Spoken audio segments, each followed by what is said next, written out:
He jumps in. Magnus goes rook d7. Huge blunder. Queen takes h5 is winning now.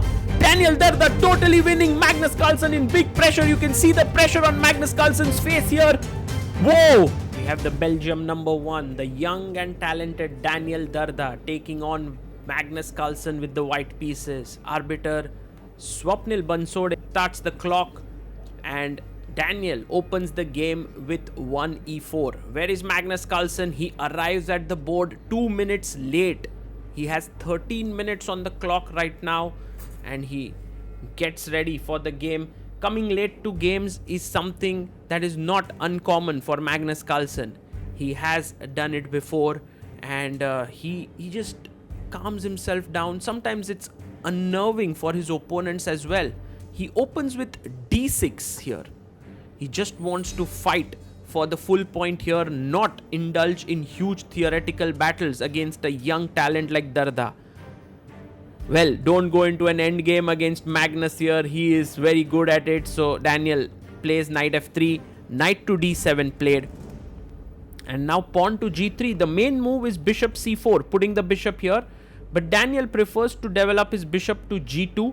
It has its pros and cons, and we will see how Magnus will try to take advantage of that. White castles here.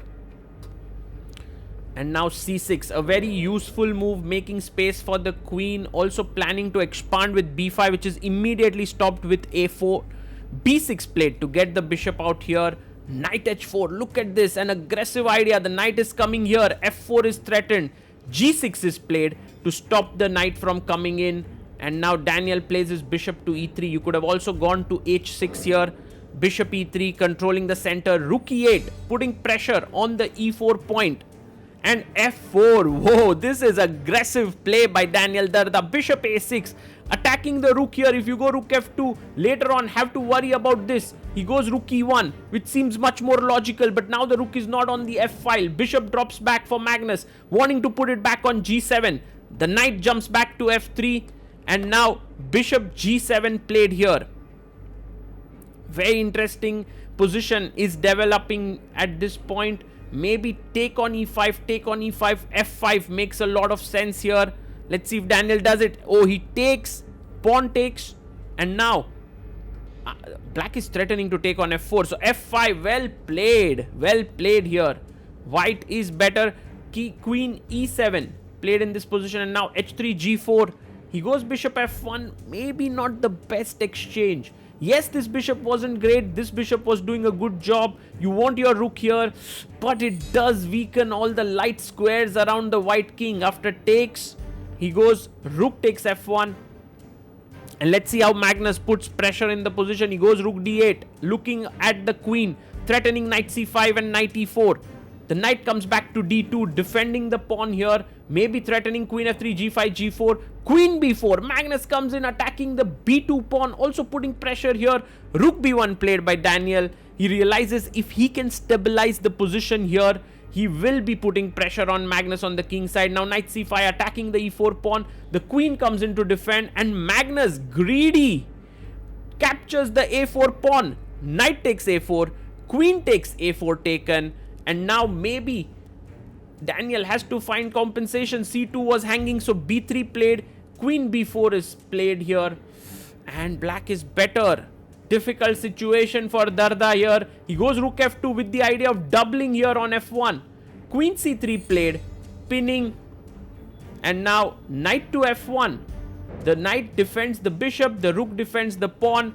Queen goes back to b4, attacking the pawn on e4, and the knight comes back. Daniel is happy with the draw here. Of course, Magnus isn't. He pushes his pawn to b5, stopping maybe knight c4 ideas. And bishop g5. Threat is to take and take on f6. He goes rook d6, defending the knight. Pawn to c3. Queen a5. Maybe Magnus needed to keep the queen active on a3. He goes to a5. Knight f1. And now g takes f5 is a very good move, but quite difficult for human beings to make such a move that weakens your king. So he goes h6 here, and now takes on f6. And Magnus takes it back on f6 here. And let's see. You can open up the king. The black king does look weak, but first b4 played. Queen comes back to c7. And now knight to e3. The knight will jump to g4, putting pressure here. Magnus tries to stop it with h5. Ooh, rook joins in. The attack is mounting. Oh my god, rook d8. He wants to try and come in on the d file. h4 played here so that g4 cannot be met with h4. Queen e7. But is this going to stop white from pushing g4? Maybe yes, for the time being. King h1 played.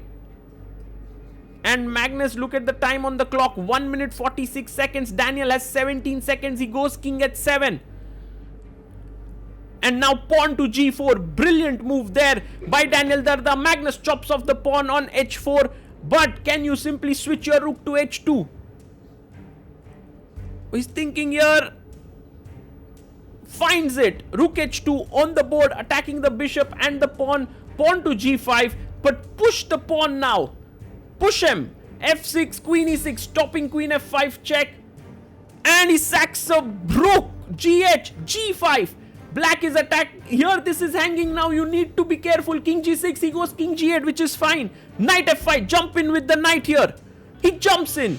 Magnus goes rook d7. Huge blunder. Queen takes h5 is winning now. Daniel Dardha totally winning. Magnus Carlsen in big pressure. You can see the pressure on Magnus Carlsen's face here. Whoa.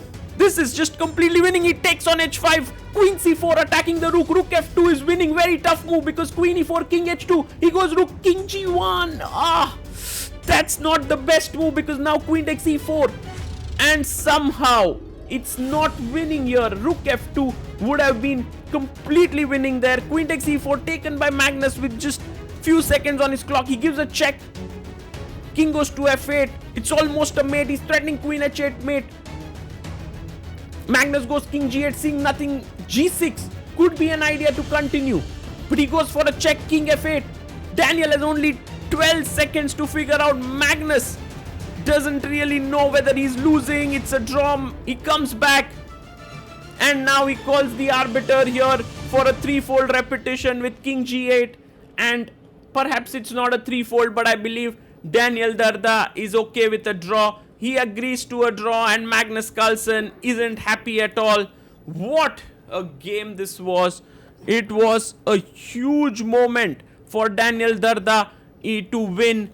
Let's have a look at that position in more detail to understand why that move was winning and not king g1 or rook e1. In this position, Magnus Carlsen played the move queen c4, attacking the rook and also the pawn. It looks like a very dangerous move, and a move like rook e1 does not work because queen c3 not only attacks the rook but also threatens a check, and it could get very risky here for white. The right move and the winning move is rook f2, which is very surprising and difficult to find, especially because you give up this pawn with a check, but after king h2 there's nothing that black can do. I'm threatening now. If you move the rook, let's say rook d2, I have knight e7 check and queen h8 mate, so a rook cannot move. Secondly, I'm threatening queen h6 with the idea of a checkmate here. So all in all, it becomes very difficult to handle this. Let's imagine that instead of taking this pawn, you take queen c3 with the idea of a check. I go king h2. Now you come queen e1 to attack this rook. I give a check, king f8, and I bring my knight back, defending the rook, threatening a mate, and after king g8, queen h6, it's a checkmate. Rook f2 is a tough move, but once you see all the points of it, that rook f2, king h2 is the setup you want, it becomes quite clear, but very difficult to find when you have just 30 seconds left on the clock.